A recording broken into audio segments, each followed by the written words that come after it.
The history of science is the history of mavericks and accidents. Fleming forgets to wash his Petri dishes one night and discovers penicillin the next day.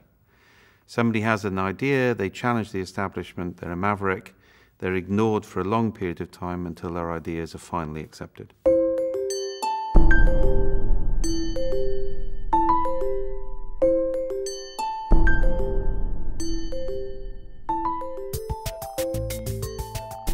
If we're dealing with the complicated domain within the Cynefin framework, then you're either deploying an analytical method or you're bringing in a set of experts.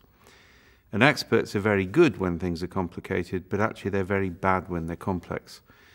Because what happens is the process of becoming an expert involves entraining patterns in your brain so you can apply them consistently. But when the basic structure changes around you, the expertise can be an inhibitive factor. One of the best illustrations I've seen of this is the story of how we discovered how to measure longitude, which has been brilliantly catalogued by Dava Sorbel in the book of the same name. At the start of the 18th century, we could measure latitude. It's the angle of the sun above the horizon at midday. If we know what day of the year it is, then we know where we are.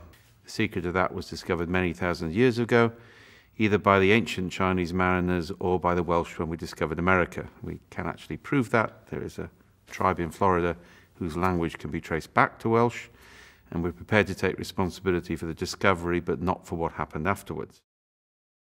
We didn't know how to measure longitude until the 18th century, and the British government announced a competition because it was rather embarrassing to be one of the world's largest seafaring powers and only know where you are in one dimension. It produced some interesting accidents like the discovery of Australia, and the jury's still out on whether that was a good thing or not. Either way, the competition is announced, huge sum of money. Isaac Newton is on the prize committee. This is the Baroque, it's that period. And several scientists start to actually find a solution. One group attempt to measure the distance of the Earth from the Moon.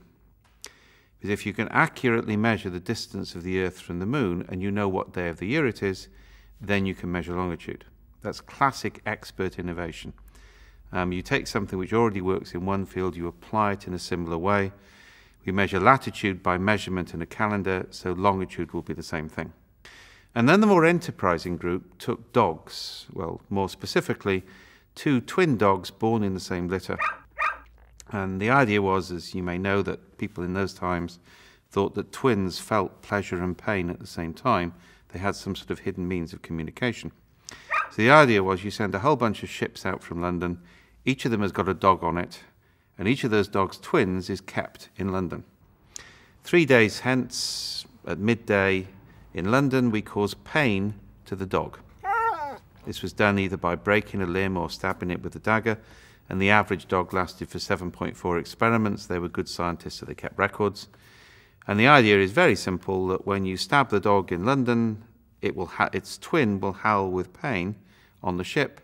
So on the ship, you now know it's midday in London, so you can measure the time by the sun, and the time difference gives you longitude. Good theory. Either way, a few years go past, and the dog population of London has decreased somewhat, and that experiment is abandoned, which is a pity because it was a good idea in principle, but the method of execution was limited. In the meantime, a furniture maker called Harrison, somebody who makes chairs and tables, from the East Midlands in the UK, which at that point was a barbaric rural hinterland, in fact, come to think of it, it still is, arrives in super sophisticated London with a wooden clock which has the potential to keep accurate time on shipboard. Within a few years, he's made a metal clock which does. Cook takes it on a major expedition, produces the first ever accurate map in the history of humanity, which is a nautical map of New Zealand, because of course now, because he can measure his position, he can triangulate.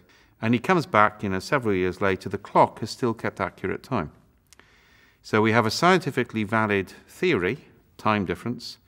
We have a practical execution, a clock that can keep accurate time. You would think that people would accept it, but no, it took 20 years. It was only on the personal intervention of the Prince Regent that actually people accepted the solution. And up until that intervention, the scientific community had derided and rubbished and vilified the clockmaker and his son. Either way, along comes the Prince Regent, they have to take it seriously. They actually take the clocks off him. They were damaged in transit, but they've been lovingly recreated. You can see them in the Greenwich Maritime Museum.